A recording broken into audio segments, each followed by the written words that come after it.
All right, let's dive into a topic that's, well, it's absolutely crucial, but also for a lot of people, a bit sensitive in UK education. We're talking about the achievement gap for white working-class students. We're going to look at why it's happening and, more importantly, explore the practical steps schools can take to make sure every single student gets a fair shot at success. Yeah, this quote really hits the nail on the head, doesn't it? It can feel a little awkward to single out one particular group, especially when you're talking about class and race. But look, this isn't about pointing fingers or assigning blame. It's about looking a real problem in the eye and creating a supportive environment to solve it, because it's shaping the futures of thousands and thousands of young people. So just how big is this challenge, really? Well, when you look at the data, the picture becomes pretty clear. Let's start with this number right here, 17.7%. So what does that actually mean? Back in 2019, that was the percentage of white British pupils eligible for free school meals who managed to get a grade 5 or above, what we'd call a strong pass, in both their English and math GCSEs. But here's where that number gets even more concerning. That 17.7%, it isn't just low, it's well below the average for all students eligible for free school meals, which sits at 22.5%. So what we're really seeing here is a gap within the disadvantage gap. And that's a huge deal.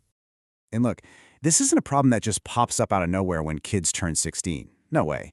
The gap starts way, way earlier. Only about half of these children are hitting the expected standard in their early years. Then you pile on a persistent absence rate of over 50% just last year, and you can just see how that learning loss builds and builds over time, making it almost impossible to catch up. So the really crucial point is that this is not some new, sudden crisis. A 2021 report from the Education Committee called it what it is, the result of decades of neglect. We're talking about a long-term, systemic issue that has its roots in some really complex stuff, from regional economics to disadvantages passed down through generations. Okay, so understanding the problem is one thing, but actually solving it? That's another. The good news is that there are concrete actions that can make a real difference, starting right there, inside the classroom. We can kind of boil down the most effective classroom strategies into 4 key areas: making the teaching itself more responsive to the students' lives, bringing in positive role models, giving students a real voice in their own education, and offering that rigorous, targeted support. Let's just dig into that first one for a second. Culturally responsive teaching. Now, this is not about dumbing down the curriculum or anything like that. It's about making it connect. When a student sees their own life, their own local history, or their community's experiences reflected in what they're learning, it just clicks. It affirms who they are and, makes them actually want to engage. Of course, a student's world doesn't just end at the classroom door. To make a lasting difference, schools have to think beyond their own gates and start building genuine partnerships with parents and the wider community. And this requires a real shift in approach. For parents who might have had a negative school experience themselves, a formal meeting can feel more like an interrogation. The goal is to move from that one-way, school-centric monologue to a genuine dialogue, one that's built on trust and a no-blame culture. So what does that look like in practice? It means meeting parents where they are, literally, holding a coffee morning in a local cafe instead of the head teacher's office, offering practical workshops on how to help with homework.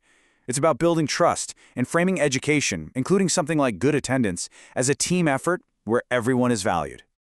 Finally, for these classroom and community strategies to actually stick, they need to be part of a whole school culture. And this is where leadership comes in, creating a truly supportive system right from the top down.